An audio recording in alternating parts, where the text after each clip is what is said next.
So the other day, my dragon fruit flowered, but I found out the hard way that the variety I had was self-sterile. So in this video, I'm on the hunt for some new dragon fruit varieties. I need a self-pollinating variety to be the pollen donator. So I'm going to look for some dragon fruit. I'm also going to be looking for some desert roses while I'm at this nursery today. So this is JRN here up in North Houston, Texas. So let's see what we can find today and garden on.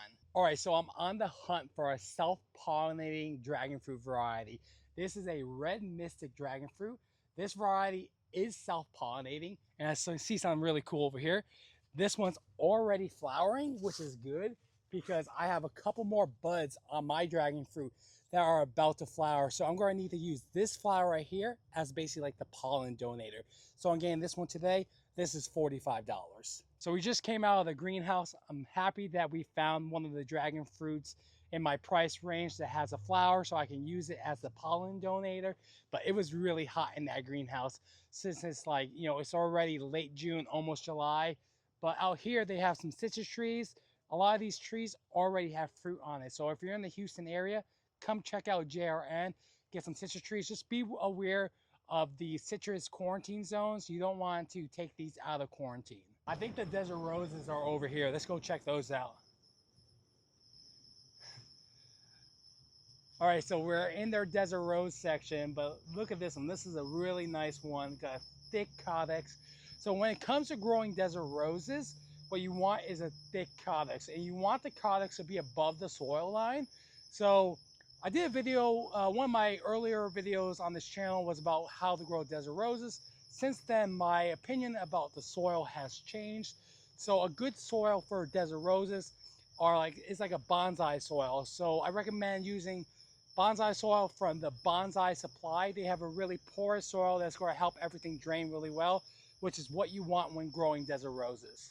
So these desert roses are $30. I think I see one I like. So when it comes to picking the perfect desert rose, you know, that's kind of hard. I've been over here for a few minutes trying to find the best one, but I'm down to two. So this is called a Good Night. This has a dark red crimson flower, and this one's called Mumbai, which has a purple flower. I think this sounds more interesting, so I'm going to go with the Mumbai. And then in a later video, I'm going to show you how to repot this with the bonsai soil from Bonsai Supply. So let's get this one. This one looks pretty good. I think it has some good shape to it. But I think overall it's going to be a good one between the trunk size or the codex and the color of the flower. So the good thing about getting desert roses from like a nursery like JRN is they have a lot of unique varieties. I've gotten some from big box stores, but they're just your standard pink varieties, pinkish, whitish varieties. But this is more unique, so I think this is really going to stand out in my garden. So I found a lot of fruit trees over here at JR, and before we go to the fruit tree section, I want to show you their bonsai section. They got a lot of cool bonsai trees over here. Like this one right here, this is a black pine bonsai. This is super expensive. Look at the size of this trunk. But this tree right here is $3,200, but don't worry, they have cheaper trees too that are not as crazy as this. Up to that price is crazy, but it's just a little expensive. Like you have a jade bonsai right here for $85. They also have a bunch of ficus bonsais as well as juniper. So come check them out. There's a ton of bonsais that you can check out in all different price ranges. So when it comes to growing desert roses, you can grow them as bonsai. So believe it or not, the color of your bonsai pot actually matters based on what kind of flower or what color the actual plant is. So since that was a purple flower, you want to go for like a whitish or off-white color like this. Something like this would be good. Or either like a charcoal or like a brown color.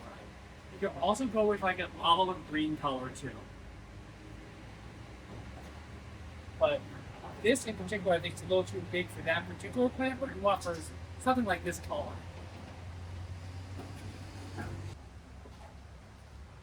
I have some pots at home, but if I was looking for a new pot, I'd probably go with this one for that desert rose today.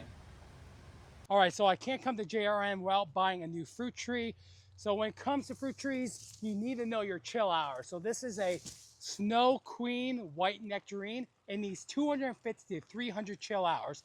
A chill hour is the amount of time it needs to spend in dormancy from 32 degrees to 45 degrees. It's raining, so we're going to be leaving today, but I'm going to get this tree before we end today. But hey guys, if you like this video in any way, please consider leaving a like and subscribing for more gardening videos. Till next time, I'll catch you on the flip side of the garden.